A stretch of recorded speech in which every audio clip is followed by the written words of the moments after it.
I'm Sonia Pritchard, Chief Administrative Officer of Dufferin County, and I thank you for joining us today. I thank you for joining us today for a silenced history, what we weren't taught in school. But first, we'll start with the land acknowledgement.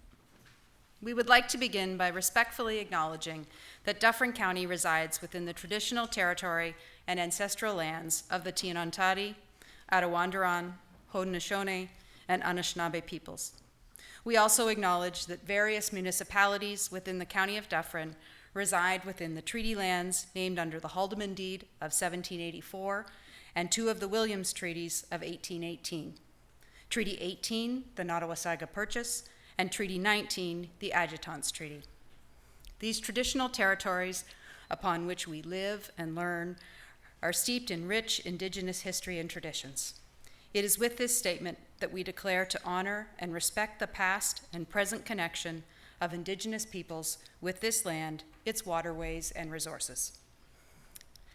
Now, please join me in welcoming Warden Wade Mills to speak about National Indigenous History Month and Dufferin County's reconciliation efforts. Warden Mills. Thank you, Sonia, and good evening. Welcome, everyone. In June, we commemorate National Indigenous History Month, and tomorrow, June 21st, National Indigenous Peoples Day, is a time to recognize the rich heritage, history, resilience, and diversity of First Nations, Inuit, and Métis people across Turtle Island on what is now known as Canada. This month provides us with an opportunity to reflect upon the unique histories, sacrifices, cultures, contributions, and strengths of First Nations, Inuit, and Métis people across these lands. On behalf of Dufferin County Council, I appreciate that all of you have joined us here this evening to listen and to learn as a community. It is our hope that through this thought-provoking conversation with tonight's speaker, Dr. Pamela Palmater, that you're inspired to join us in our journey to create change throughout Dufferin County. Much of what we have learned about Indigenous history has failed to focus on the persistent and deliberate human and Indigenous rights violations and abuses that continue to be perpetuated against these communities. Indigenous History Month provides an important opportunity to meaningfully reflect as we work together to forge a path towards a decolonized future. Dufferin County is prioritizing our reconciliation efforts and is dedicated to taking meaningful action towards decolonization. As a municipality, we must continue to educate ourselves on anti-racist, anti-colonial, and anti-oppressive frameworks and apply these learnings with an equity lens. This equity lens must also be applied in how we provide services within our community, and we have a responsibility to continue to offer resources to employees, to residents, and community members of Dufferin County to learn more. Today, I ask that you listen and learn from Dr. Palmater so that together we can move towards greater accountability and achieving truth and reconciliation with Indigenous peoples and their nations. So thank you again for joining us this evening for a silenced history, what we weren't taught in school. And now it is my pleasure to welcome Ashin Young to provide a flag song and honor song.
Thank you to Ash and Young. That was fabulous. Thank you, Warden Mills, for your words. It's now my pleasure to introduce our keynote for the evening, Dr. Pam Palmater. Dr. Palmater is a Mi'kmaq lawyer, professor, author, and social justice activist from Eel River Bar First Nation. She has 4 university degrees, including a doctorate in law from Dalhousie University, specializing in Indigenous law. She currently holds the position of full professor and chair in Indigenous governance at Toronto Metropolitan University. Dr. Palmater was one of the spokespeople and public educators for the Idle No More movement and advocates along other movements, focusing on social justice and human rights. She is frequently called as a legal expert before parliamentary, Senate, and United Nations committees dealing with laws and policies impacting Indigenous peoples, and is considered one of Canada's top 25 influential movers and shakers by the Financial Post. Dr. Palmater, thank you so much for being with us today.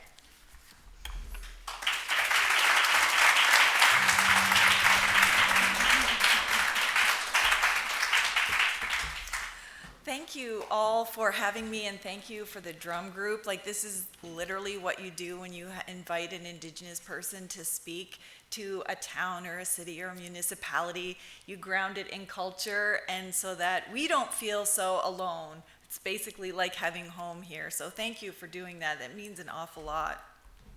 And one of them's a maritimer, so it means a lot to me. Kwe Nin Deloise Pam Palmater. I'm from the sovereign Mi'kmaq Nation on unceded Mi'kma'ki, and my home community is Ugbaganjig, which is Eel River Bar First Nation, and it's far, far away in the Maritimes, little tiny res, but we're a huge nation. We effectively own all of the Maritimes, so that's something that we can be proud of. All unceded. So happy National Indigenous History Month, and happy tomorrow, first day of summer, summer solstice, and National Indigenous Peoples Day. I'm really excited that you're doing this, that you're all being purposeful and engaging in learning more about Indigenous peoples, all of the hard stuff, all of the good stuff, and the ways in which you can be a part of that. I know here, I'm not on my territory, So because I'm on someone else's territory, I always make it a purpose to just say, I don't speak for every Native person. I don't speak for the Native people here on this territory. We pretty much share the same views and perspectives, but everybody has a different perspective. So I offer what I have to say with due respect for those who don't agree. My kids would tell you I'm always right, or at least I think I'm always right. No, they wouldn't say that at all. And I keep calling them kids. They're in their 30s, but they're kids to me, I have to say. So heads up, because I'm talking to you about the history that you didn't learn and its connection to some of the issues today, it's going to be tough stuff. So I understand if that is hard for people, or if you have to leave, or if you have to take a break. Many people have suffered similar traumas, so I understand that. And I tell my students, you might need a break, you might need to go get some support, but it is still required. You have to learn it. We've been living it for generations, and we're only going to get to reconciliation. How are you going to know how to be an ally? How are you going to know what to do if you don't know what's happened, the root causes for it, and then what needs to be done in the future? If all we do is listen to the political rhetoric, like everything's good now, there's no relationship more important than the one with Indigenous peoples, I'm sure you know which politician said that, and that we're, well on the path to reconciliation. I wish that was the case, and it's not, because we haven't even gotten to all of the truth yet. We're still searching for all of the children that weren't accounted for in residential schools. We're still counting all of the unmarked graves. We're still just in that process, and that's just for Indian residential schools, not for everything else. So it's a big project, and it can seem really overwhelming, but it is not your job to know everything, to do everything, but it is your job to uphold the law.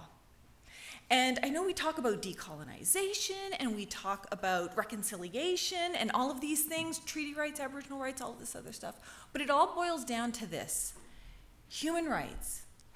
We share human rights. It is the law in this country. It's Indigenous law, it's Canadian law, it's international law.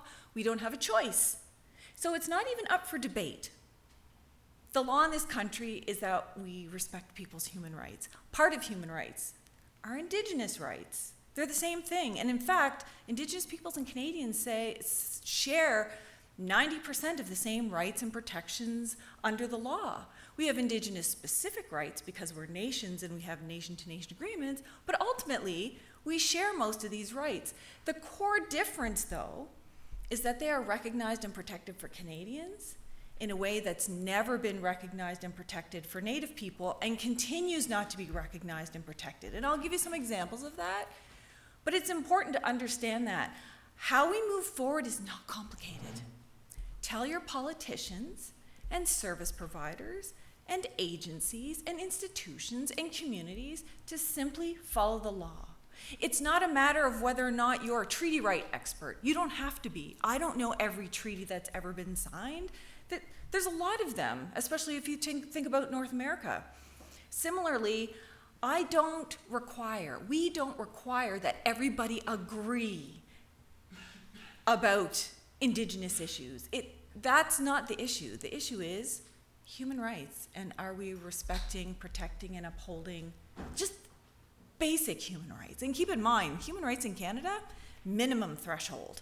Minimum. We can be doing far more, not just for Native people, for all people. But it's simply not happening for Native people, which is one of the reasons why we had to have something called the United Nations Declaration on the Rights of Indigenous Peoples. One, to tell the world we're people.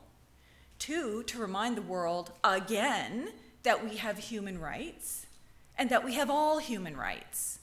Like, to have to say that to the world, to have to get the world to come together and have all of the majority countries in the world say, yes, okay, they're people, and yes, they have human rights. That's a statement in and of itself, that we have to keep reminding people of that. So these are some of the things that I want you to think about when we're engaging, because we have like the huge Q&A session, and no, I'm good with skill testing questions. I'm good with political questions. You want to talk about Pierre Poilievre, that's fine. I've got good answers for questions about Pierre Poilievre. But that being said, just try to think about all of these issues in a non-religious way, in a non-political way. It's a human rights issue. Because if we can set all the religion and politics aside, that doesn't mean disrespect to any of those things. But if we can just take off some of those filters, we can see, you know what? Things like protecting the planet so we have a future and clean water, but maybe we should do that. Maybe we should protect the human rights of Native people. Maybe we should do that because they're the ones on the front line trying to protect the water, for example, without getting into politics. Well, that's not in the liberal policy agenda or the conservative policy agenda or NDP or marijuana party or whatever it is. But you can see how we can get bogged down in all of that stuff. And I find, honestly, politics to really get in the way of a lot of things, a lot of human things, a lot of planetary things. But that being said, we're not just talking about things that happened in the past. And oftentimes when I get asked to speak, thank goodness that's not the case here, but they want something uplifting, motivational, inspiring. Please show us how well reconciliation is working. So it's like, here's the names of a whole bunch of people who can do that.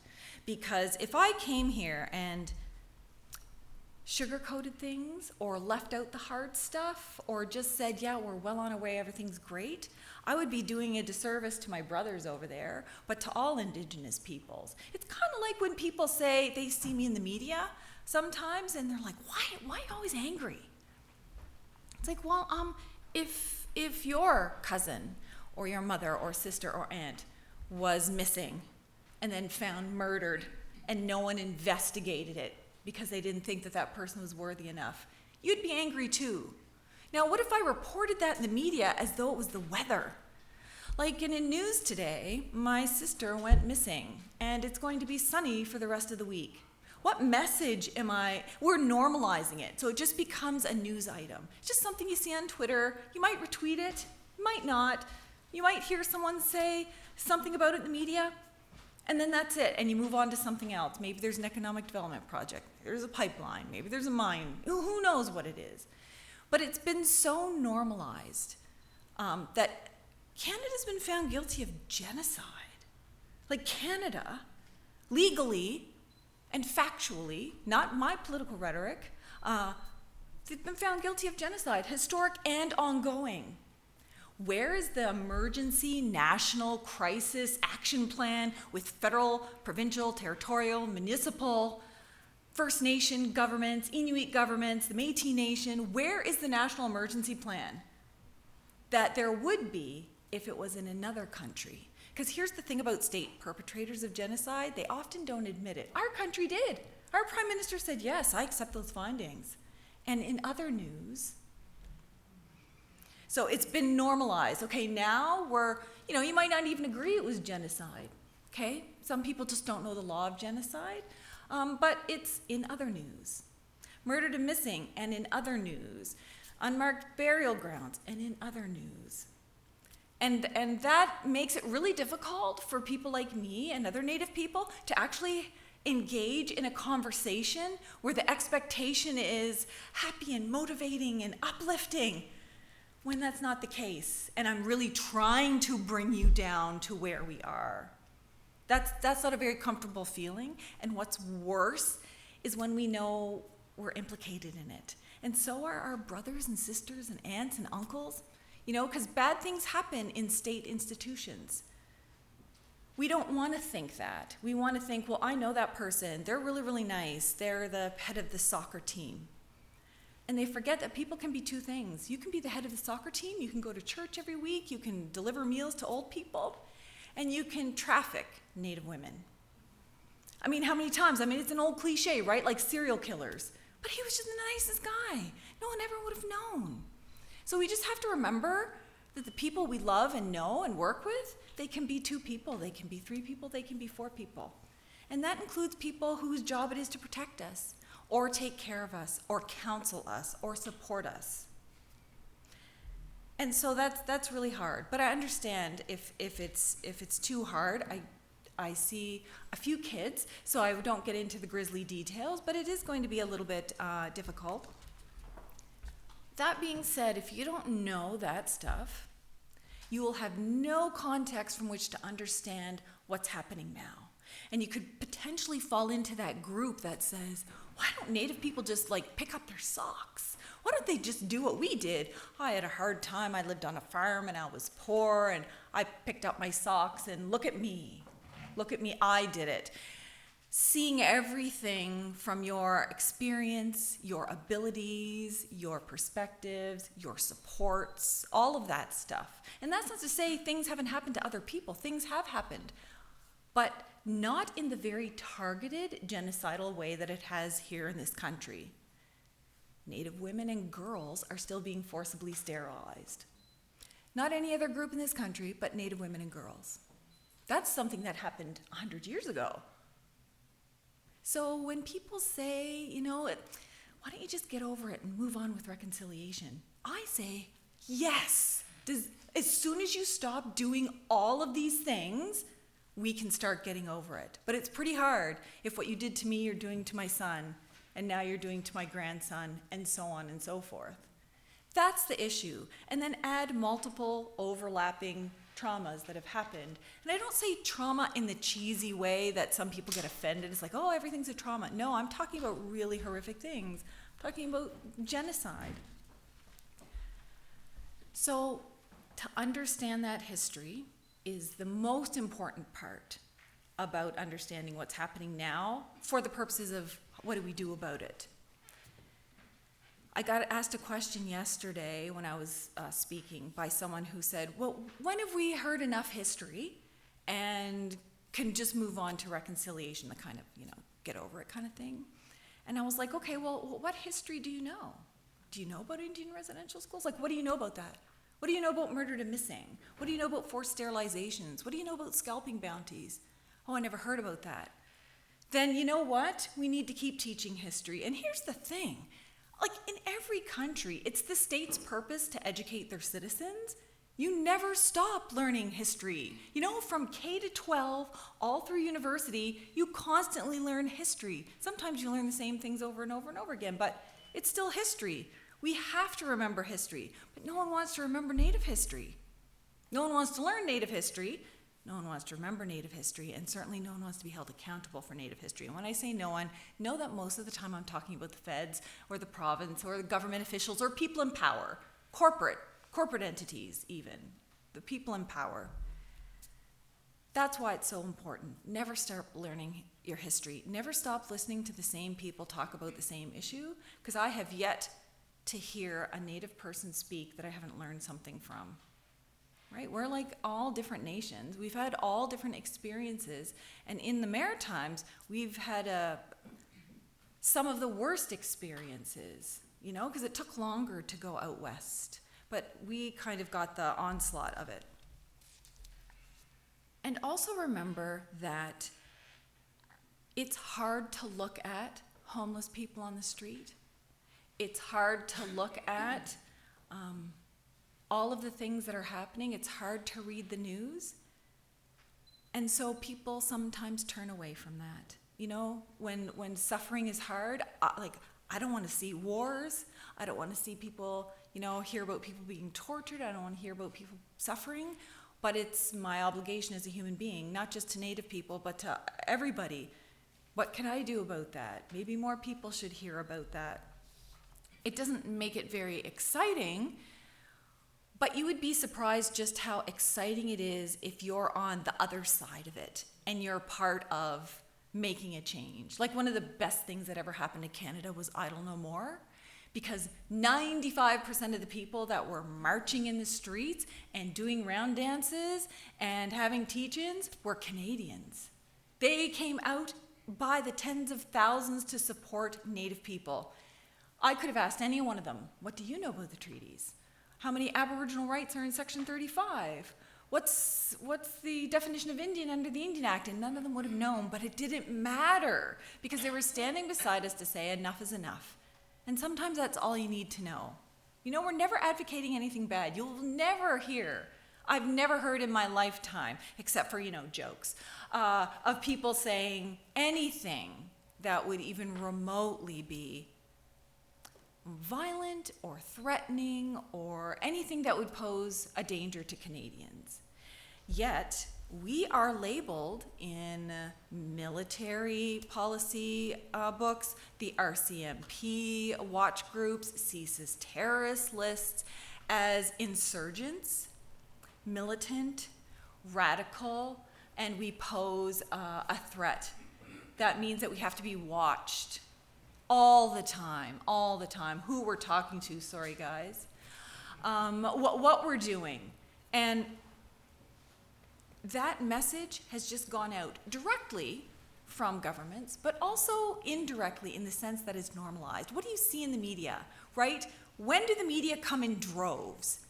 If we're in a protest, if we're in a rally, if we're opposing something, if we're trying to stop a pipeline, because that suits this narrative that we are some kind of danger, we're a threat to the economy, we're a threat to people. We need to lock all of these people up and surveil them. In fact, no offense to anyone who's from Alberta, one day I was watching TV, the news on TV, and Jason Kenney was giving a press conference. I didn't usually watch him, but that day I was like, I'll watch him. And he was raging about me and David Suzuki. Honest to goodness, I thought it was a joke. But he was he was almost crying that Frontier Tech Mines had packed up and left Alberta. It was because it was not financially viable anymore. But the line he went with is, it's because of Pam Palmater and David Suzuki that we're not going to have all these jobs. And I was like, I didn't even know Frontier Tech Mine existed. I had no idea. And all the native people in Alberta were like, why is she getting all the credit? We've been the ones protesting. Like, seriously. But he called us radicals and militants and dangerous. Just like some of the more conservative-leaning programs have called me a traitor, a threat to national security. Just like the former Minister of Indian Affairs stood up in Parliament and called chiefs a threat to public safety and national security. So you can see how these messages sometimes are very direct. Whoa, what are the Indians doing? That's very, very dangerous. And sometimes it's just normalized. It's just, what you see in the media. You're not seeing the good work that we're doing, the language that we're revitalizing, how much we love our grandbabies. And I'm now grandmother, so I love my grandbaby, and no offense, but he is the best grandbaby ever. It tends to be less of that, unless it's around troubled times. So if there's something that we're trying to hold the government to account, they will all of a sudden come up with an announcement that they're having economic development funding for a particular First Nation and everyone's taking selfies, and let's celebrate that to take distraction off of, hey, we were talking about the National Inquiry into Murdered and Missing. What happened to this conversation? It's very confusing mixed signals to the public, and not everyone's a newsie. Sometimes you get it on social media, and dear goodness, if the only information you get is from social media, it's very fearful because not everything's true. I don't need to tell you that. There's the rabbit holes of conspiracy theories and far-right white nationalist groups and so on and so forth. So you can see how challenging it is. We are not just trying to combat that image in the media. We're not just trying to combat it in real time, like, hey, military. No, we're not terrorists, in fact. And then the normalization of it, because I can't even think of another group where you could just not care that thousands and thousands of women go murdered and missing, and little girls, and they're human trafficked on a regular basis, and this has been happening for decades, and that the response by the former Conservative Prime Minister was, well, it's not really on our radar. It's not really a crisis. That was very frustrating, because again, Canadians don't worry, there's no issue. And if they tell you there's no issue, not that you should believe all politicians, and I'm sure you don't believe everything politicians say, but it kind of gives you this idea that maybe things are a little bit okay. Maybe I don't have to worry about that. Or when they come out with an announcement, for example. We have reduced long-term water advisories to, say 60 First Nations. Sounds great because it was up to 200. Wow, you've done a lot of work. What they didn't tell you is how many First Nations went into a boil water advisory the next day. Because the things that qualify as resolving a boil water advisory is if you've trucked in some clean water, so enough for the week. So for that day, you don't have a water advisory anymore. but you haven't addressed the sewer system, the sanitation system, the lack of access to clean water, but you were able to get your numbers down. How are Canadians supposed to know that, right? I'm digging through Auditor General reports to see, okay, what's really happening here?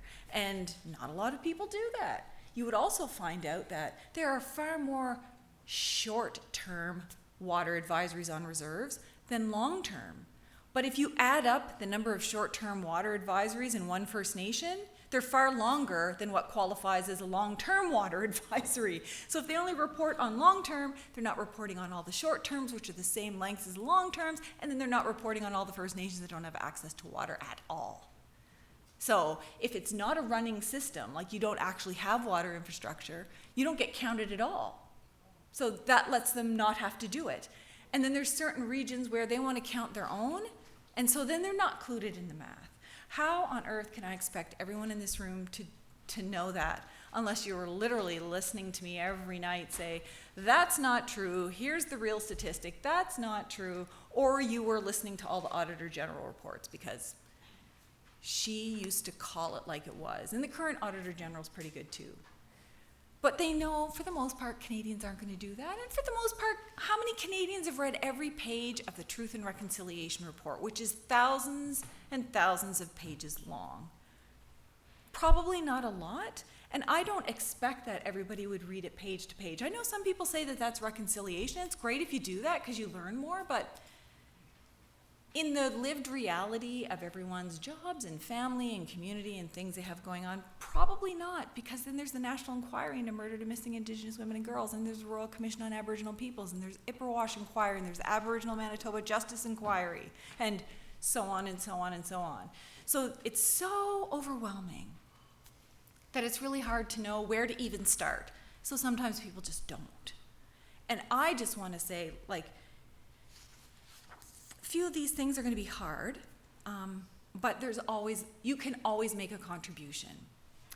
Like some of our Native women warriors on the ground, they're working on one specific thing, and they're focused on one specific thing, and they're moving mountains with that. They can't do it all. Even we can't do it all. So there's a way forward. The other thing to understand is that even though Canada's been found guilty of genocide, historic and ongoing, it's really important to remember that the Native story doesn't start there, doesn't start with contact. In fact, Canada's only been a country for less than 200 years. Like 200 years compared to tens and tens and tens of thousands of years here. Massive story, fraction of a story. But what do you learn in school? Fraction of a story and not the tens of thousands of years of a story. So then if we're not dangerous, we're, poor them, look at how much they struggle. And empathy is good, but if you only see us in those two ways, it's very, very difficult. And here's the frustrating part for me. So if we're poor, we need to pull up our socks. If we're employed, we're just the Aboriginal elite, and we should be sharing all of our pay with all of our communities. Like, how can we drive a truck and live in a house? And I'm like, we can't be poor. We can't be employed. What's left for, like, there's literally no way for us to be. It's so very frustrating. But our story is kick-ass because we have been living here on Turtle Island since time immemorial. Just means you can't remember the time because it was so far back. And we had our own governments. We were not roaming nomads who didn't have any sort of governments. We had some of the most sophisticated governments. We had militaries, we had doctors, we had healthcare systems, we had science, we had environmental practices, we had farming, like we had it all. No different than anywhere else. And in fact, what they're finding now, sometimes scientists are a little slow, but they're just finding out now the things that we have been saying about our medicines and the things that they cure and the things that they help, for example, that they said was just, what did they call it? Witchcraft and things like that. I don't know, they use all of these things to try to insult us, which is really just insulting other groups and not focusing on us. But they're coming to find out, hey, you know what? That's true. In fact, in pre-contact times, our brain surgery methodologies and success rate was far higher than medics during Second World War. We had a far higher success rate. Like, can you imagine? I was never taught that. My parents didn't know that. My community didn't know that. You only know that when you start going back to the elders and saying, wait a second, we were kind of cool, and we were healthy, and we had relationships with other people. We had relationships, intertribal treaties with one another, to protect one another. So in the Maritimes, we had something called the Wabanaki Confederacy, where all of the traditional nations, we all got together and protected our territory from Mohawk invasions, right? No offense to Haudenosaunees. But they did the same thing. They have lots of stories about us and how they were successful, but I beg to differ. Lots of trade networks. We helped one another. And no, contrary to what even the Supreme Court of Canada thinks, we were not frozen in time, right? Our culture evolved, our language evolved, what we thought was good and bad, all of those things, like any society, grew over time. Mi'kmaq adopted Wolastoqey words and so on. Sometimes there are words in Mi'kmaq that the Cree understand, right? Because of all of the trade, because of all of the relationships. Yet, even the courts want us to be frozen in time. You're not really Native unless you're dressed in buckskin and wearing feathers and talking to the moon in public. Like if you watch Native TikTok, there's so many good Native TikTokers. And I can't even begin to impersonate them, but it's all of that stereotype. And the courts have even said, well, maybe you don't get hunting rights unless you're living an Indian mode of life. I'm saying, what's an Indian mode of life? Because I'm an Indian under the Indian Act.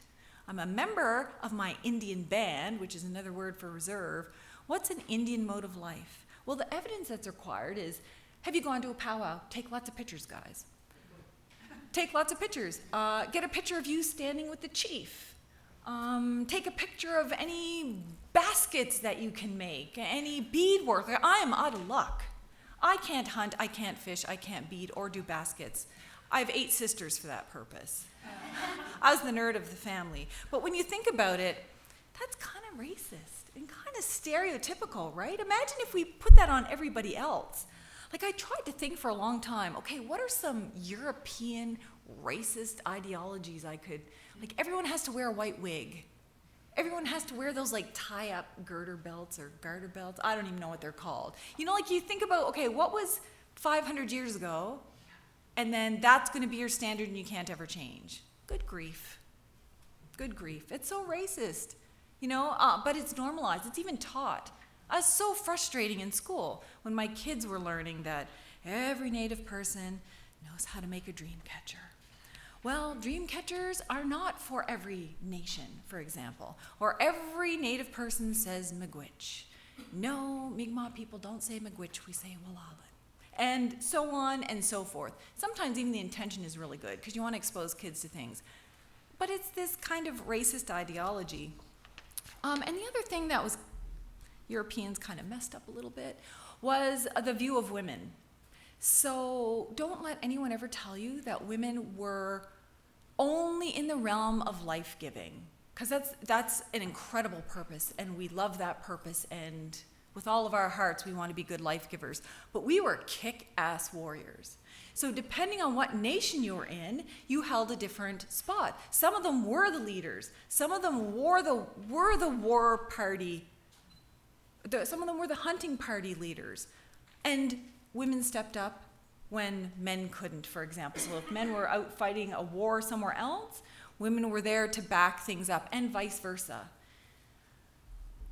We were leaders, and we still are leaders, but the Indian Act came in and said, oh, you can't be a leader, you can't be a part of your government, you don't have a voice, and of course that's how we've been treated all the way along, that we don't have a voice. In fact, the Indian Act still excludes over 200,000 Native women and kids from membership in their communities simply because of their gender, simply because of their sex, simply because they're women.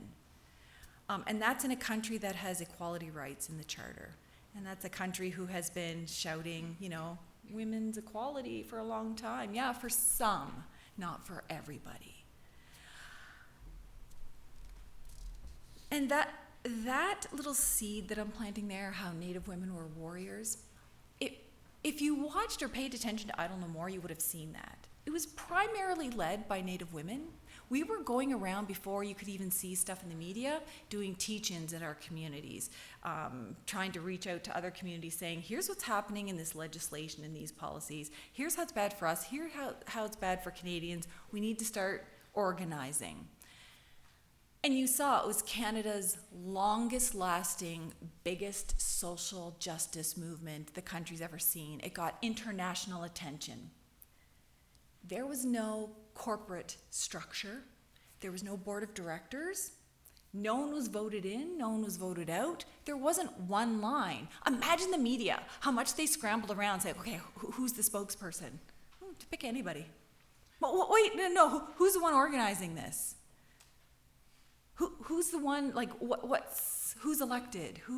And they just couldn't. It was mass confusion for the media, which was a great lesson, because things have changed a lot in the media now. It's not perfect, but it's changed a lot from that experience, that you see women, and the women on the front lines who were doing rallies or stopping highways or stopping trucks at the border. These are women who just got out of jail. Their kids were in foster care. They had been forcibly sterilized. Some of them had gone through residential schools. Some of them had been trafficked and abused. Never got justice for any of these things. But they were on the front lines saying, Canadians, what the government's doing right now, it's not going to be good for you either if we don't have water to drink in the future. And so that just shows you how much of a warrior mentality that we have. And in case you don't know, because you're not from all of these different Native nations, most Native nations define a warrior as the people with the biggest heart who want to protect their people. That does not equate with violence. So an advocate, a staunch advocate like Dr. Cindy Blackstock, she is a warrior, right? Because she won't give up, she won't sell out, she won't stop until these kids receive justice. That's what a warrior is. It's not the person who can fight the best. So our history was really good, obviously until contact. Sometimes we're taught a little bit about, we all got along really well. We were shaking hands. In the US, they're talking about, Thanksgiving Day and turkeys and all this other business. But they left out all of the other things. So we signed the Mi'kmaq. We signed peace treaties 1725, 1726, 1752, 1760, long before Canada even existed. As soon as we signed those peace treaties, which were, we never surrendered our lands, we never gave up our sovereignty or jurisdiction, but we agreed to be military allies, that we would protect one another. And as soon as that happened, they passed legislation known as a scalping bounty. And you guys all know what that is, so I won't go into the gory details for the younger people in the group, but they would pay for people's scalps. And it decimated the Mi'kmaq Nation by about 80% after signing peace and friendship treaties. So imagine how we feel when Canada doesn't even want to let us fish to support our families, when hey, we didn't attack you back. We didn't do that. But why did they do that? It's because we wouldn't surrender our lands, right? We wouldn't move. And so then they had to relocate us and start breaking up our nation and putting us in little tiny reserves and things like that. That wasn't because we were weak. None of that was because we were weak. It's just like trying to blame the lack of numbers on this inevitable clash of cultures. Sometimes, really famous people say, oh, it was inevitable, clash of cultures, germs, guns, and steel. No, because who had the guns and who was doing the shooting and who was doing the killing, right? It's that a gun just doesn't magically result in people dying, right? So millions and millions of people all over North America are not here because of that. So it reduced our populations. The other thing they did, as you know, the American Medical Association said it was the first instance of germ warfare on the planet's history. Smallpox blankets with smallpox happened here in Canada too. So things like that. Or Indian agents trapping Native people on reserves, not allowing them to go hunt. They literally had to stay on reserve and live on rations. I don't need to tell you how unhealthy lard, sugar, white flour, those are your rations. A little bit of rotten bacon once in a while. What do you make with that? I mean, we're famous now for bannock and fry bread and everything else, and everyone wants to have that at our powwows because it's really good.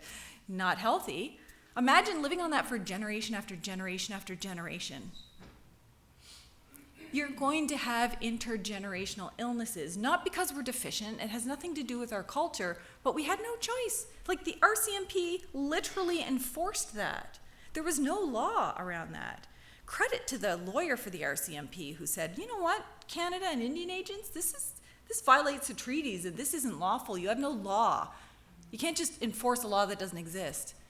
But the Indian agents were like, no, we got to keep things surveilled, we got to keep numbers down, we got to keep nations separated because there could be another rebellion. So the RCMP were like, okay, good enough for us. Kind of like it was good enough for them to bring our kids to residential schools. It was good enough for them not to investigate all of the claims of abuse that parents tried to bring back. It was good enough for them to arrest parents who let it happen. Colonial governments, like what's Canada pre and post-colonial, but it's all kind of the same thing. They had to work really, really, really hard to get rid of our numbers, to make us unhealthy, and to start doubting ourselves. We're one of the only groups in the world, like Native Americans in the US too, that have had sustained genocidal laws, policies, and practices over hundreds of years, yet we're still here. And we're still advocating, and we still want to be friends with Canadians, and we still reach out our hands to the government every single time. People say, why do you even talk to them? Well, what's the alternative? They're going to send in the military? It's not like we can get into a battle, and we don't want to anyway. We just want what's fair. Land back doesn't mean all of you here have to go back to whatever your home was off Turtle Island. No one is advocating that. No one is saying, we want clean water, so you can't have any. It's not if you have some, we don't, and if we have some, you don't. It's really advocating for everybody. And that's why it's important to know all of that stuff. Here's why Canada was found guilty of genocide.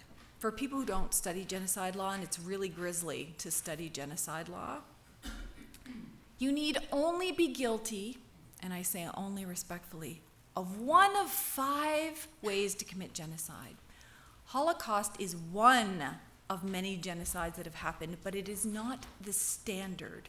You don't have to be a Nazi and have done all of those horrific things in that period of time to this many people. That's not the standard. It's one of the worst, but it's not the standard.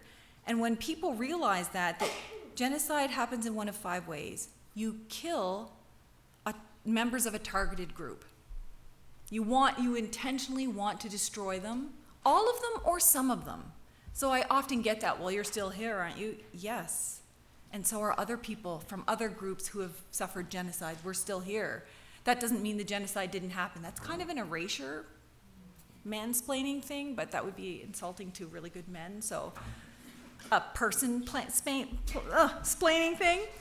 So killing, some or all, physical or mental harm targeted at a group, creating the conditions of life that would help destroy the group in whole or in part over time, preventing births in that group, or transferring the children of that group from their families outside of their group. In all of the legal analysis that's been done, the National Inquiry said Canada need only be guilty of 5. Canada is guilty of all 5. Not 1, not 2, but all 5. When you think about killing, scalping bounties, right? That's just the first thing that comes to mind, smallpox blankets. When you think of physical or mental harm. Think about the over-incarceration of Native people, many of whom were wrongfully convicted, many of whom were committing crimes of poverty, stealing jackets.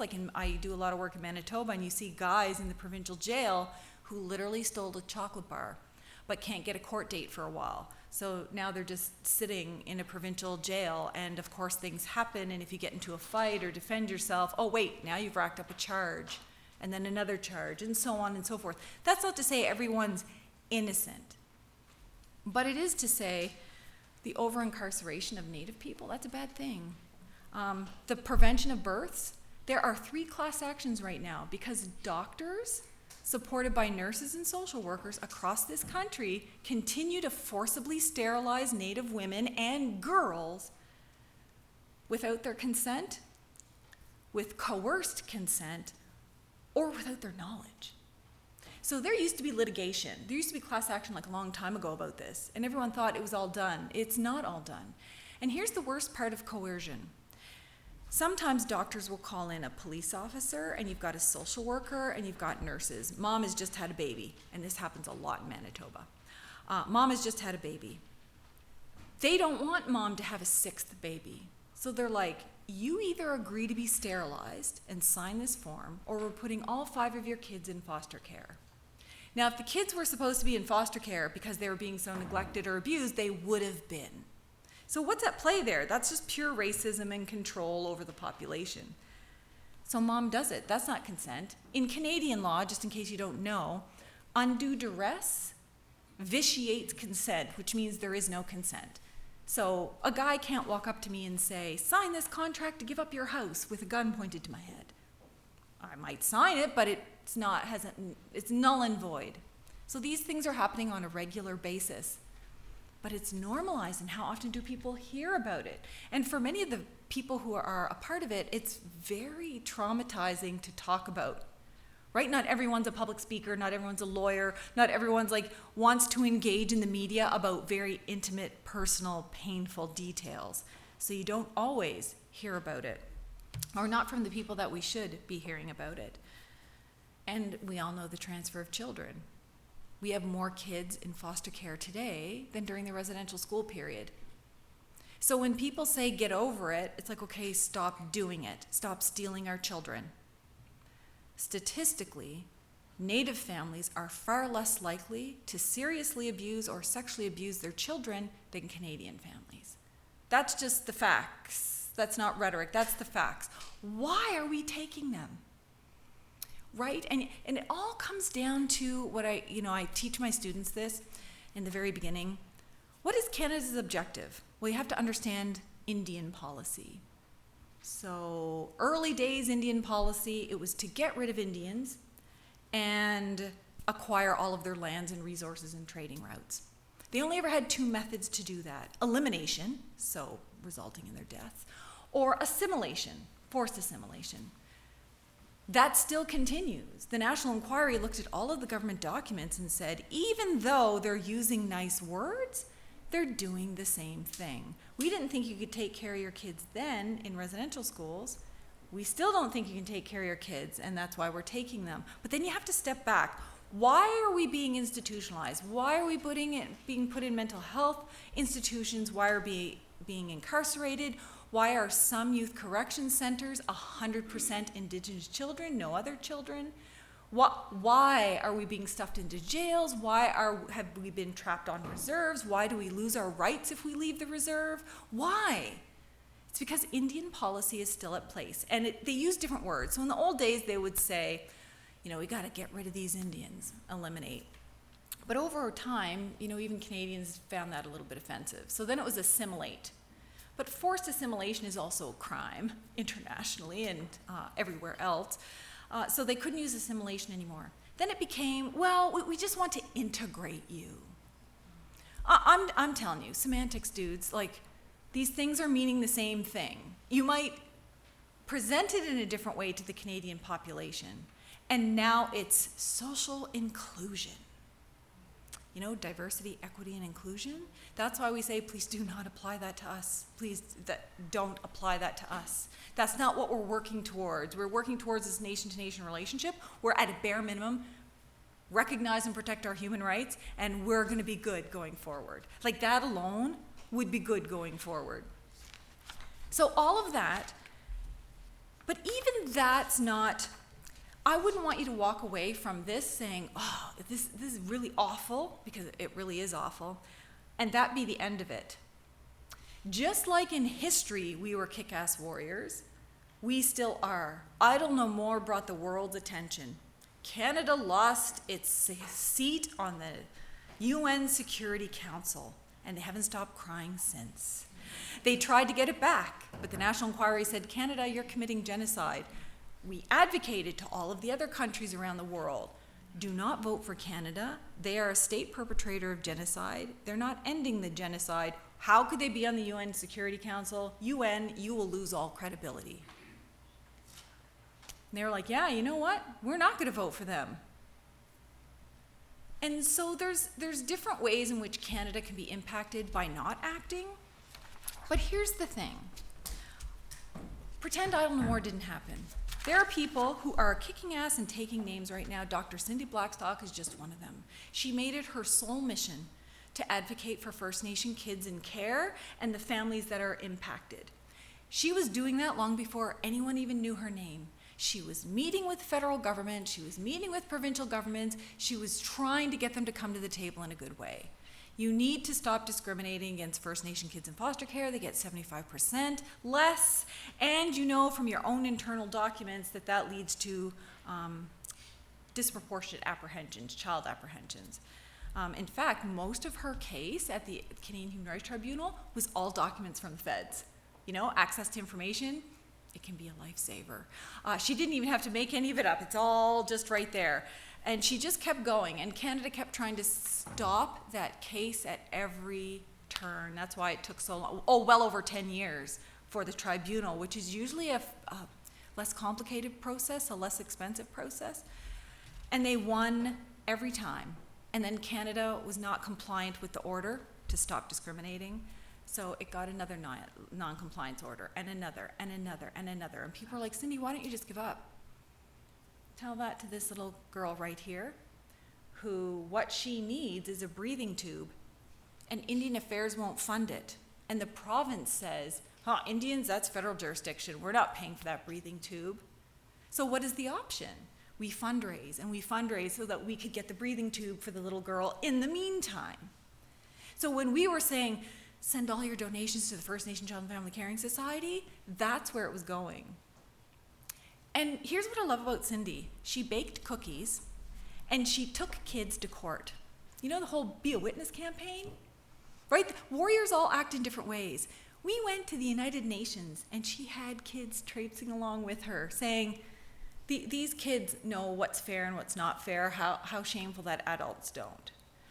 And she kept winning, and she kept winning. So then you probably heard about this big settlement, right, that the AFN, Assembly First Nations, and the federal government negotiated. And the negotiated settlement would exclude thousands of children who were some of the worst impacted by the foster care system. People like Tina Fontaine, who's not here to talk about it. And Cindy said no. They wanted her, they needed her to say yes, because in terms of public opinion, we can pretty much trust Cindy. She doesn't sell out these kids. The Assembly First Nations, no offense, but as with all political organizations, sometimes they have other issues at play. And so she said no. And people were very angry. Like in politics, they were very angry and said, look, this is a really good deal. It's a multi-billion-dollar deal. Canadians were like, it's a good deal. Why wouldn't Cindy support this? So we all had to come out and explain in real short order, why would we leave out all of these thousands of kids? They won their order from the Canadian Human Rights Tribunal. Canada's ordered to pay them this amount of money, and now you're saying, let's sign an agreement so now they don't get an order? No, we're not doing that. So regardless of her reputation, regardless of whether she had friends, regardless if she became public enemy number one, she was just like, I'm just not gonna sell out for kids. And she refused to. it's because of her and her team, and of course everyone here and everywhere else that supports Cindy, that brought the government to their knees, right? She has been building up her reputation. She's been reaching out to Canadians. She's been working with kids in schools. It's going to be pretty hard to look at a grade 2 class and say, yeah, those kids don't deserve a breathing tube. That's a warrior. She was very effective. She could never cover every issue, but look at people like Cher McIver. She has spent almost 30 years challenging sex discrimination in the Indian Act that kicked Native women and kids out of our communities, and I used to be one of them. She won at trial. She won at the Court of Appeal. Supreme Court of Canada said, why is there another appeal here? It's already been decided. Canada's like, no, we're not going to amend it so that all women can come back. So she's like, okay, great, I'm going to the UN. Right around the time when you're trying to get a seat on the UN Security Council and you're kind of looking a bit sexist. And she won. And she didn't just win. She won on every single point she submitted and said, Canada, not only do you have to reinstate all of these women, you have to reinstate their kids and grandkids just like the men are. So we're not giving them more. We're saying, just not less. And you also have to make reparations. That's compensation. It would probably be the biggest settlement in this country if Canada ever did it. But if there is one group, so like Native people are at the bottom of this socioeconomic status and political attention, the people at the bottom of that group are Native women. And the National Inquiry said that was the case. They won't even talk to us about compensation. They're compensating First Nations without water, kids in care, Indian day school, like you name it. And not that compensation is the be-all, end-all, but imagine if someone didn't have money to go to school because they didn't get their treaty payments. They could pass that on to their kids and maybe give them a better life from that. And so the UN's like, yeah, Canada, you've got some work to do. But it just got even better.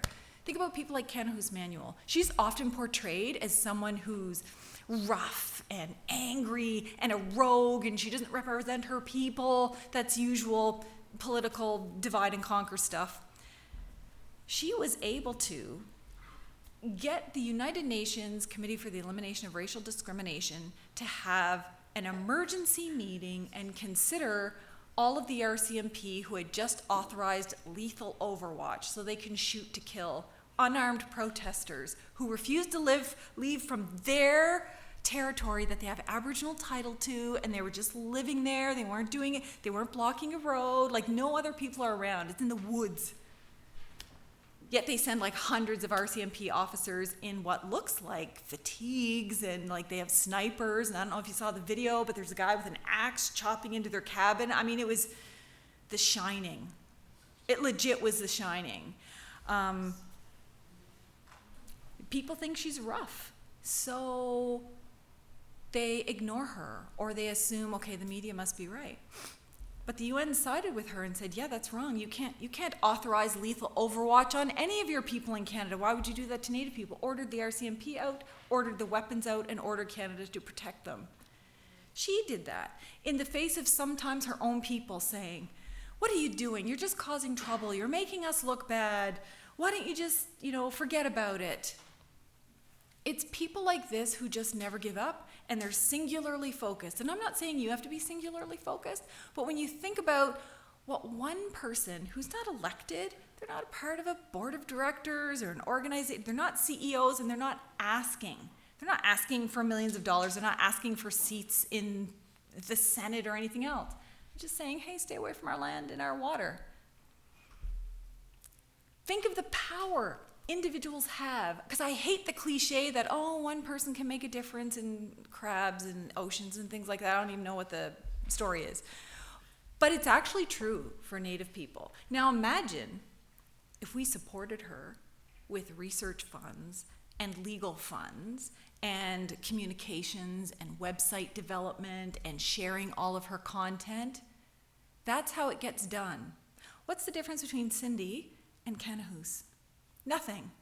But Cindy, you know what Cindy's like. She's a social worker, and she speaks so sweet to everybody, and that's what's considered acceptable. Well, Kanahus is a different kind of warrior. She's like, no, over my dead body are you going to contaminate our water? And that's abrasive, and people don't necessarily like that. They all just want to rush to support Cindy and not Kanahus. She's won human rights awards. How many people know that? And it's the same with Molly Wickham in Wet'suwet'en territory, Kanahus in Secwepemc territory, Ellen Gabriel from Mohawk people, who was the spokesperson during Oka, for anyone who remembers Oka, when the military went in and at gunpoint removed Mohawks from their sacred burial grounds. So all of this to say is, if they, without money and funding and corporate sponsors and everything else, can move mountains like no political or the Assembly of First Nations has never done that. Native Women's Association of Canada, never done that. None of the regional organizations have ever had that kind of power because they have a whole table of things. Well, I want this agreement over here on economic development. So you know what? I'm just not going to make waves on this over here. Politicians make choices, right? Strategic choices. Community members, singularly focused. I just care about my family and I'm going to keep going. And if we could all see each other as family members, pick something, anything, and I don't even care what it is. But it gives you the capacity to do it as an individual, the actual belief that it can be done. Don't listen to politicians that say, oh, it took 500 years for this to happen. It's going to take another 500 years to get it right. So you're going to commit genocide for another 500 years is what you're telling us? It doesn't have to be. Some things could happen tomorrow. They bring water to the moon, to the space station. They bring water to all the northern mining companies. They have the best, healthiest food and health care, physiotherapy, gyms in northern remote mining companies, on icebergs. And you can't do that for First Nations? None of it makes sense. It's kind of like, we don't have the money right now to deal with murdered and missing. The next day, I'm going to spend $7 billion on the Trans Mountain Pipeline. Literally just came out of nowhere. And whether or not you're pro or anti-pipeline, what I'm saying is, it's not because we can't, it's a choice that we're making. We could end homelessness in Ottawa if we stopped spending a ridiculous fortune on tulips. Tourists are still going to come to Ottawa, it's the capital city. Why are we spending tens and thousands of dollars on tulips when there are people who can't eat on the street? So it's choices. All I'm saying is, here's the ways that you can help. Believe that you can help. Understand that you don't ever have to understand anything about all the law and the politics to understand that we're talking human rights. Indigenous people should have their human rights respected and upheld. And if they did, we wouldn't have a climate issue, we wouldn't have a societal issue, and we would be much better partners. And there's lots of specific things you can do, but understand that we're in this relationship forever. It's not a one-shot deal. So a $25 donation to the First Nation Child and Family Caring Society, okay, that's good for this week. But we're forever in this relationship. That's kind of what the whole spirit of the treaties are. We're going to live here forever. We're going to live and work and intermarry. Some of us intermarry. It's not a one-shot deal. So what is your long-term plan? And that's not to say everyone in here has to become a protester, though I have a list here if you want to join the army. Think about your sphere of influence. What if you're a granny and your sphere of influence is like 10 grandkids? That's a very powerful sphere of influence. What if you're a teacher and you're underpaid and overworked and you don't get any Indigenous training, but you can reach out and start working with Indigenous peoples and learn it yourself so that you can pass it on? What's your sphere of influence? What are the things you care about, can work on? That doesn't mean you don't care about other things. I get accused all the time. Pam, how come you didn't do this in, Sioux Lookout? It's like, I didn't know what was happening in Sioux Lookout because I'm over here in Wet'suwet'en territory. There's only so far people can go.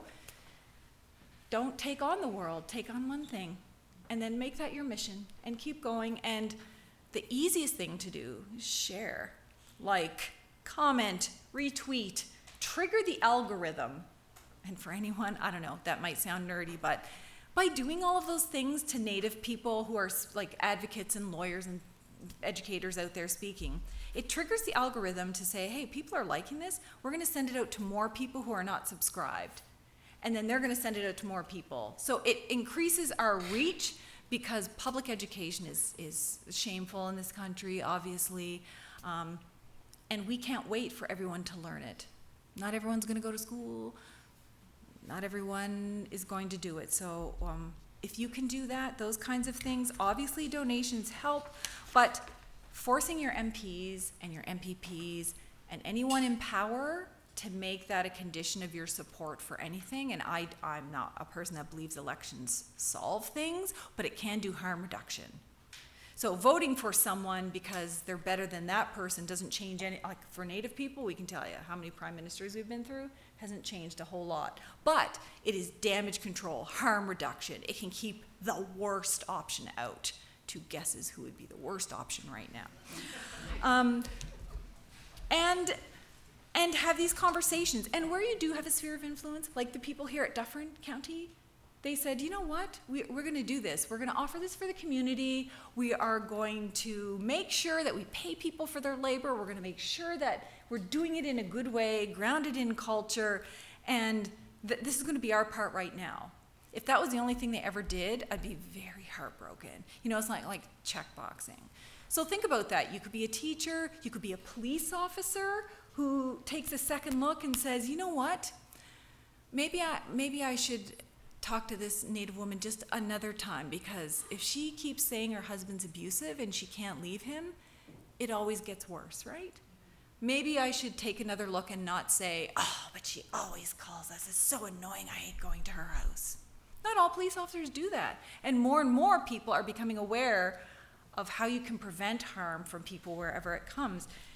Do all of those things, you know, all of it counts. And if people are doing it en masse, it makes a huge difference. And I know people get annoyed. They say letters don't make a difference, petitions don't make a difference. Take it from someone who has appeared before Parliament and Senate committees for a decade. If you don't do those things, then the minister gets to say, well, you seem to be the only one who's concerned about this massive human rights violation. Nobody else is, and we gave people an opportunity to comment. None of our MPs have heard anything about this. Just take that away from them. The letter alone isn't going to change a law or spur them into action, but you take away their defenses. And the more we can do that, the more pressure we can put. And it actually does make a difference. Because of all of the upheaval over sex discrimination in the Indian Act, the Senate refused to pass the discriminatory legislation that the Parliament was trying to pass on National Indigenous Peoples Day. I might add, what an insult. And they came at a standoff because the Senate listened to us and said, look, you don't have equality. It leads to murdered and missing. So if you don't support our amendments, you are saying, yeah, I'm okay with murdered and missing. And they weren't okay with murdered and missing. So they kept going back and forth, back and forth, back and forth, until finally the Parliament said, all right, we'll do your amendment. The fine print said, but we're not bringing it into force. So they passed the legislation, brought in that specific amendment to stop sex discrimination against women to be enacted at some point in time in the future. And it's like, oh, how many ways are you going to do this? Needless to say, everything you do helps. Everything you do helps in your sphere of influence. But I would always say, especially to women, don't ever do anything if it's going to put you in harm's way. I never advocate for people to stand up to a violent or dangerous boss and risk losing your job and not being able to pay for your kids. Like, I'm not asking that. I'm not asking you to go up to some guy who's abusing a woman on the street as a woman and try to physically stop them. Like, it's not about that. Do what you can in your sphere of influence, personally, family, community, and sometimes you have an opportunity in your work or your church or your community center or your soccer team. Like, there's so many ways to do it. You have so many different skills. I believe you can do this. And I guess the last thing I would say is, if you don't know where to start, follow the calls to action by local First Nations. So don't try to imagine, oh, Pam mentioned the Wet'suwet'en Nation out in BC. Now I got to learn about the Wet'suwet'en Nation and who those people. No, start with here. What are the local First Nations upset about here and asking for support? Well, Mississaugas of Skoogog, for example, wants to protect all of the wetlands in their territory from Doug Ford's highway being paved over. You could support that. There's a ton of petitions going on, and you can rally behind Mississaugas and maybe even show up for a protest. Wear camo. Look really cool in the media. So all of that. It's the tip of the iceberg, but if you think about it, if like a handful of Native women can get all of these things done, this whole room could just get the rest of it done. Literally, it could get the rest of it done. And so I believe you can. Thank you so much for listening. As a lawyer, I prepared 50 pages of things I wanted to say, and I didn't even know what page I was on after. I was like, did I even mention this? So I can never tell, I can't teach you everything, the whole history that you weren't taught in school. But just a little bit, just enough so that you know it's in the current area and what you can do about it. But I'm open to skill testing questions.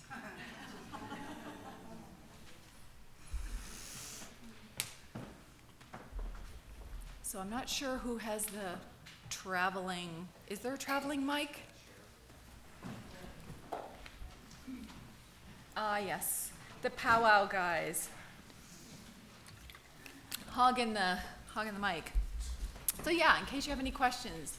Hi, my name is Rose. Thank you very much for a wonderful talk. A friend of mine and I have been talking about the land acknowledgements, and when you were introduced, it was about how to make things more meaningful.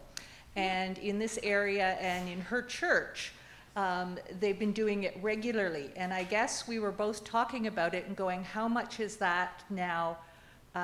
What does it mean to you? Mm-hmm. And how can we make that more meaningful as opposed to is just doing the acknowledgement enough?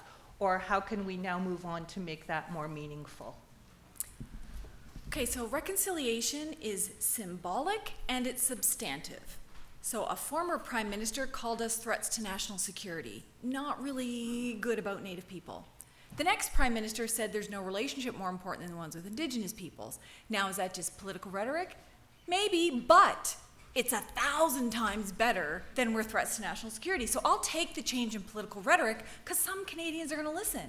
And it's sending that message. I'd rather that normalized. I'd rather we're all committed to reconciliation. Let's celebrate national, I want all of the political rhetoric. I want the land acknowledgements, and that might come as a surprise because some people are critical of them, but I was talking in an early childhood education school, and the kids were, 4 or 5 or something, whatever the ages are, and they had done a land acknowledgement. And the kid's question was, hey, wait a second, you mean the school's on Mississauga territory? Because our church is on Mississauga territory too. And I think someone at the grocery store said that in our soccer team. Is this all Mississauga territory? So a little kid just became aware that it's not just something you hear in a school. Hey, this is Mississauga territory. Well, who are the Mississauga? And where are they? And how can we talk to them? So it's situational. That has a huge impact. The fact that you're acknowledging it, people will say, well, what's a local First Nation? You know what that is. But institutionally, municipal-wise, federal-wise, provincial-wise, corporate-wise, any kind of institution, especially universities, no offense to academics because I am one, here's what I want them to say. This is the traditional territory of blah, blah, blah, blah, blah. I'd rather them say, this is the territory of someone. It's not ancestral. It's not in the past. It's not traditional. It's this is their land. We are on it. Here's our commitment to give land back. Here's what we've done. So maybe, Dufferin owns an acre that they're not using anymore. It used to be, a general store. Hey, let's talk to the local First Nation and say, you know what? There's some land here we can give back, and they can add it to the reserve through the federal additions to reserve process. I want to hear that. We've talked to local First Nations, we've identified parcels of land, and here's the parts that we're going to give back, that we're doing our part. How easy would that be for entities? Like, entities have no real skin in the game, right? Or corporations, or federal or provincial government. The vast majority of land in this country is so-called crown land. So it doesn't impact a single person in this room, doesn't impact a single neighborhood. They could give back half of Canada and no one would even know the difference. So why aren't we doing that? So that's what I want to hear. Like the next time I come to Dufferin, I want to hear, oh, hey, yeah, here's what we did. We talked to the local First Nation. It doesn't have to be like, here's the land that we gave back, for example. It should be, or here's all this money that we did to fundraise so you can buy this piece of land and put it through the additions to reserve process. That's what I want to hear from land claim acknowledgements. Understanding that in, like, with kids in schools, it's more about education and acknowledgement and understanding and things like that. But it's really what are you doing to give land back or share it in some way, meaningfully, not rhetorically, if that's even a word. Okay, did I answer your question? Was that okay? Yeah. Anybody else? Pierre Polyev takers? Jason Kenny, Danielle Smith. Want to talk about pretendians? You're all overwhelmed and thinking about, good grief, all the stuff I didn't know and wasn't taught, and that's making me cranky and I don't know where to start. Oh, yeah, there's some people over here.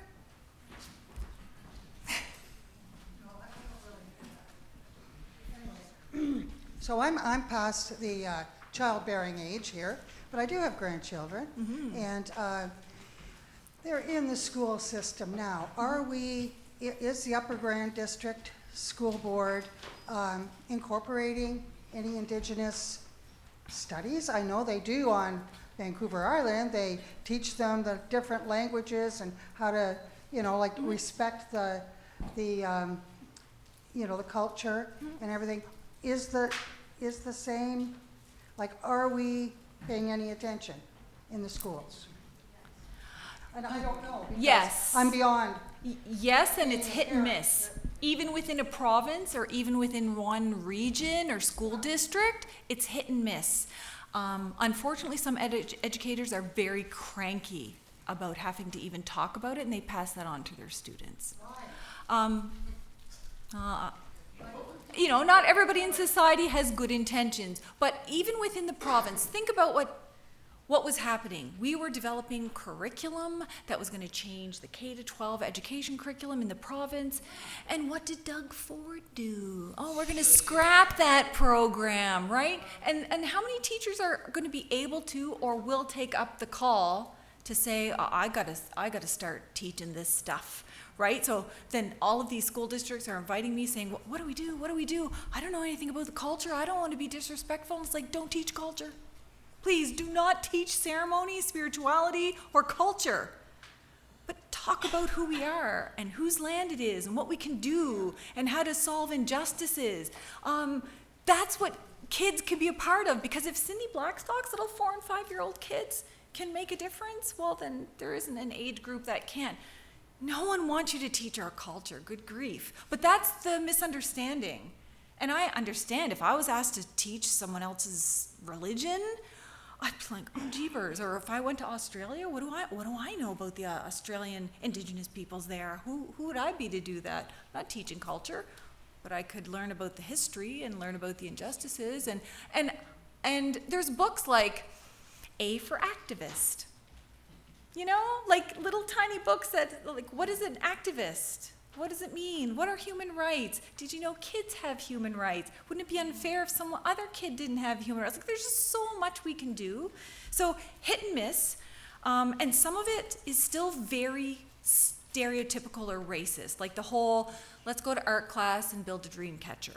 And that's no offense to anyone who's ever done that, because I understand what they're trying to do, but there's more to us than art.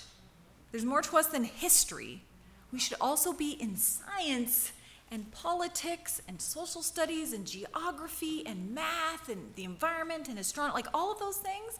We should be in that too. We have stuff to offer, but we've been relegated, like historicized or culturalized, like just the drumming, singing, painting, that kind of stuff. So hit and miss, there's a lot of work to do, but thank goodness with the school districts and the teachers that I've been meeting, they want to do it. Yeah, I understand what you're saying about not, a teacher not feeling equipped to teach culture, because it's so different from Yeah, different, why would you? nations to one to another. But I agree with what you're saying is, what was the history? Like, how did this happen? And where are their lands? What can we do to contribute towards reconciliation? Like the average person wants to, if they're not moved by what you were talking about tonight, But like what the average person, I know you were saying about through your church or just even in your family, you know, like where do you start? Like, Yeah, so any of those things. Are you on social media? Then you could start on social media. If you have access to the internet and want to know more, go to my website, and I have a billion things that I've ever written. I have YouTube videos. I have 4 podcasts. I have a kids podcast, so kids can learn about what is reconciliation, what are Indian residential schools in child-friendly ways. Like, and I'm not the only one doing that. There's a million people doing that. Just know that we got to start portraying our people as really cool, because we are. Right? The movie Prey was the first time you see a Native woman in a lead role in a massive Hollywood movie, and you could watch it in English or Comanche. And she was kick-ass. She didn't rely on all these big, strong Native guys to save her from Predator. She did it in a really good way. Why aren't we celebrating that? Why isn't every kid in high school watching Native TikTok? We've got so many cool people. There's so many comedians. Like, we need to change who we think is cool. So maybe I'm dating myself. Instead of like Paris Hilton or I don't know who's cool in that other world these days, there are really cool Native people. And we should want people to want to be like Native people instead of us always saying, oh, if only I was skinny like Paris Hilton, if only I dyed my hair blonde like Paris, or whatever it is that's cool. There's a whole bunch of coolness that people are missing out on, and a whole bunch of amazing things that are happening that we're doing that people don't ever hear about. This is more than just history. And to see Native people as who they are today. So even the ones that are doing a really good job, they'll say, hey, this was the chief Sitting Bull, and this is what he did, and that was very important. But do they know the chief that exists today in the local First Nation and all of the things he or she did that were really important, and see them in a present day context? Here's the way Native people engage. Here's what nation to nation is. Here's how we're working on treaties. It's not just all the history stuff. Like, show us who we are today. Okay, I think someone else had a question up here. Hi there, my name's Anna, and I am a settler, and I feel really icky about that, so thank you very much for sharing. If I was working for a service agency and I recognised that that agency did not serve Native people well, how do you effectively reach out when, knowing what you've shared today, nobody in their right mind would trust you? How do you start even the dialogue that doesn't shut a conversation down? It's to be open to understanding that not all Native people will want to talk to you. Not all chiefs want to have you in their community. Some people are going to yell and scream, might even tell you off. That's if we stop expecting everyone to show up in a business suit and be nice and want to give you whatever you need and be your encyclopedia and do all of this labor for free, and Dufferin is not asking me to do any of this for free, right? So, but there's a lot. I get contacted by I don't know how many churches every year to come and do training workshops for them.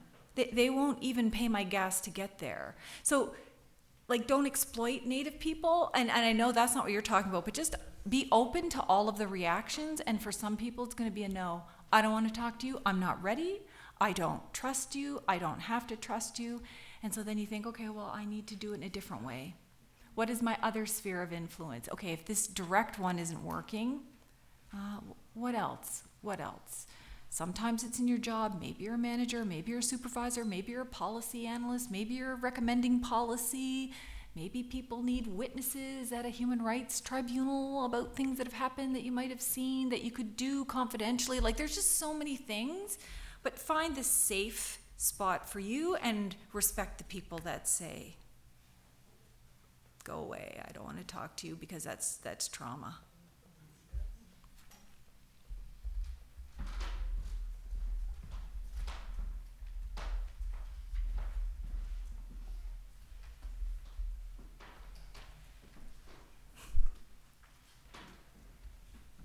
Oh, there's one in the front here.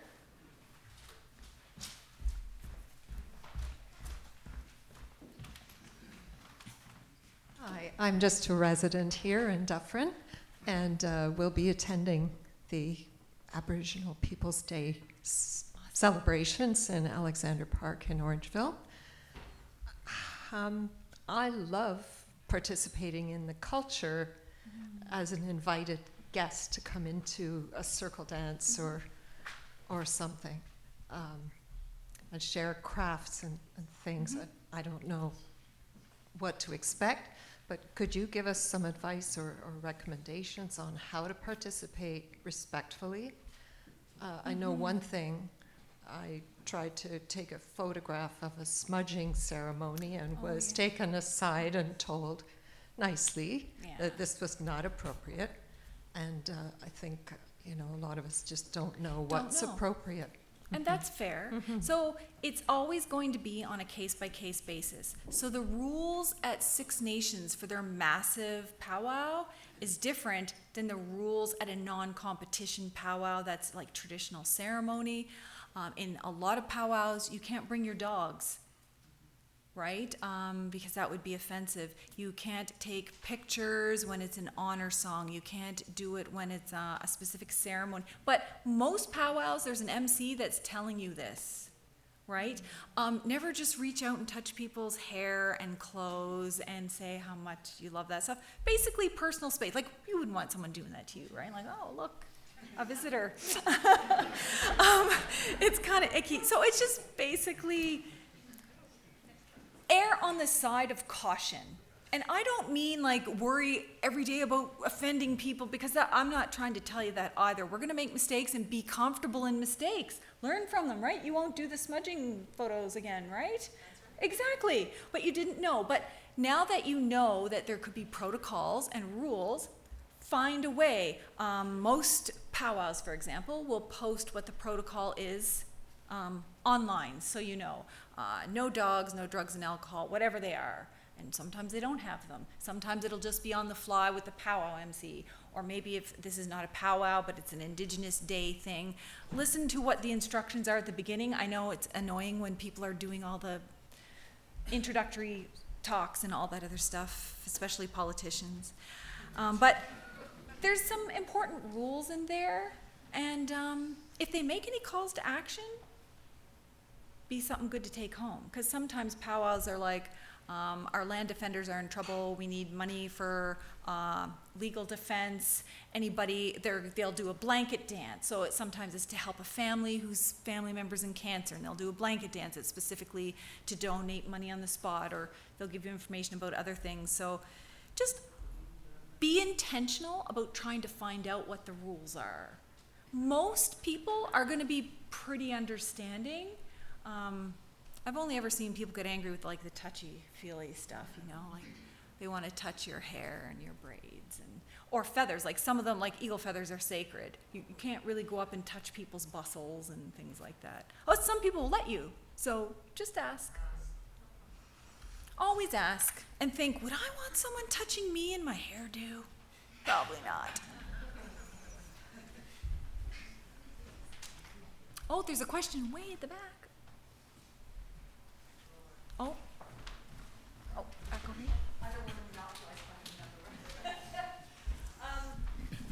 So when you talk about getting involved with a particular issue, and I know for me, it's been environmental things and working on different committees over different periods of time.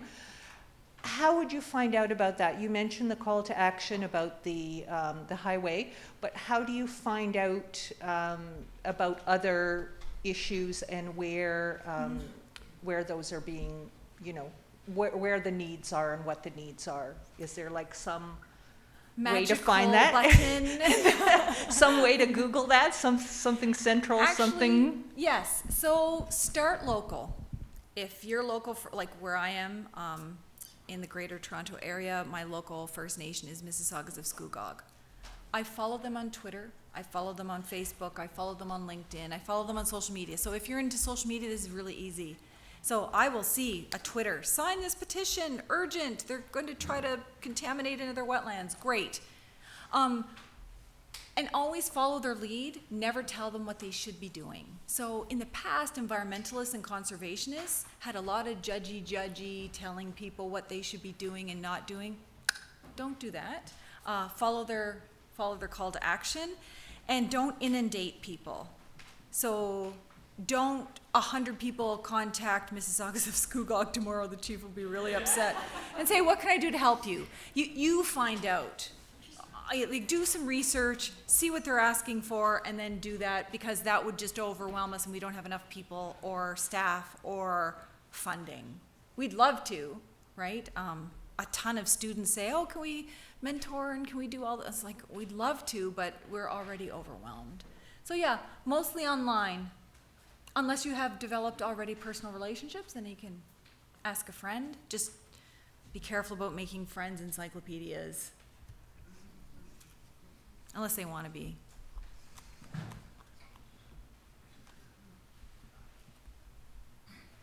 Question, so organizations often will say with their rhetoric that, that they want to do anti-colonial, anti-Indigenous work, and they're committed to it in all these sorts of ways. But sometimes they fall into this trap around, well, we don't do it that way. And we don't want you to ruffle any feathers. And we have to ensure that we don't upset, right? Mm-hmm. And so might you have any comment or advice for organizations who say that they want to do this work, but they don't fall into this trap where ultimately they end up doing very little of nothing?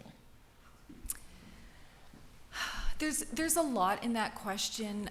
In the old days, like in my day, in the old days, when most Native organizations and human rights organizations, women organizations, we had no money, no funding, we were all volunteer, and I'm not saying that we should do that. That's unfair to strap us with that. But we weren't beholden to anybody. We could rally, we could protest and say, no, that's a no deal. Nowadays, most non-government organizations are dependent on some kind of funding, like dependent and politically dependent. Not all, but some. So there's a growing number of NGOs, not all of them, but a growing number that are now another challenge to us, because they want to take the selfie with the minister and have this new funding and is doing counter to what we want, but they're making a deal so that they can do X, Y, and Z. And so, like, just don't be another hurdle we have to get over, I say. And if you are, then don't have anything to do with Indigenous issues. You know, like, be like Idle No More and Black Lives Matter. So during Idle No More, Black Lives Matter showed up to all of our protests. They brought food, they brought numbers, they were boots on the ground, and they weren't in the media saying what should and shouldn't happen. When Black Lives Matter needed us in downtown Toronto with all of the police killing Black Lives Matter people, we were boots on the ground, we were support, we echoed everything you said, but we weren't out front saying, yes, this is what Black Lives Matter should be doing. So it's always, like, know your place, right? Just think of it. If your best friend needed help, would you tell her what to do, or would you support her in what she's going to do? And I just wish more NGOs would be like that. And if they can't, stay out of our lane. Why make it harder? Why make it harder? Sounds a little cranky, but we have a lot of challenges as activists.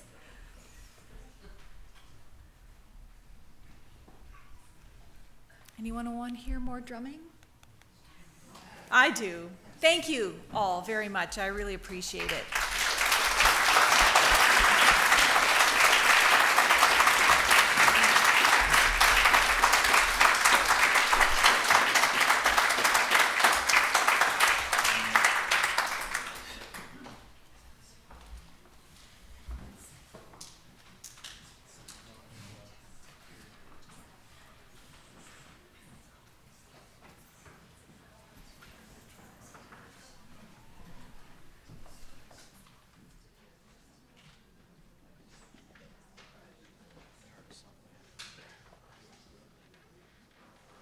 So this song is called, ironically, "The Great Spirit Gave Us the Courage to Fight to Live on the Land in a Good Way."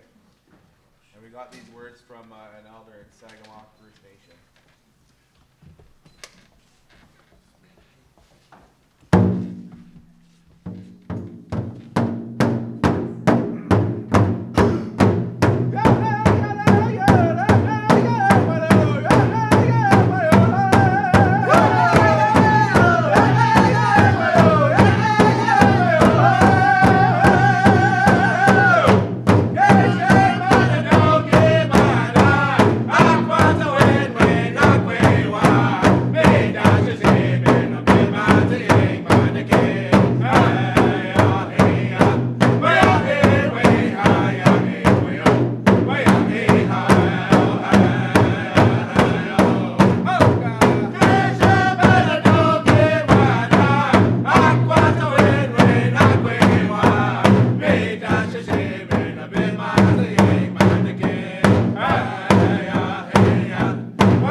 everyone. Thank you again for joining Dufferin County at our event this evening.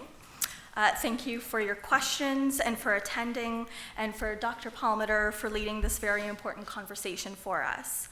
On behalf of the county, it is my honor to again express our sincerest appreciation to Ashin Young and Dr. Palmater for joining us tonight for A Silence History, What We Weren't Taught in School. Dufferin County is prioritizing our reconciliatory efforts and is dedicated to forging a path toward a decolonial future. As a municipality, we must provide honest, accurate educational opportunities about the history of Indigenous peoples in Canada, and as our community moves towards greater accountability. We must all continue to listen, learn, and unlearn as we work to achieve reconciliation with Indigenous peoples and communities, not only during National Indigenous History Month, but we must resolve to do this every day. Dr. Palmater, thank you again for joining us tonight and leading our community through this important and much-needed conversation. Your honest reflection on Canadian history with Indigenous peoples and communities will help us on our journey to reconciliation and help us as we continue to work to create change. If there's anyone, and with that, thank you and good evening. And if there's anyone in the audience that would like to have their photo taken with Dr. Palmater, please make your way over to the backdrop. Thank you.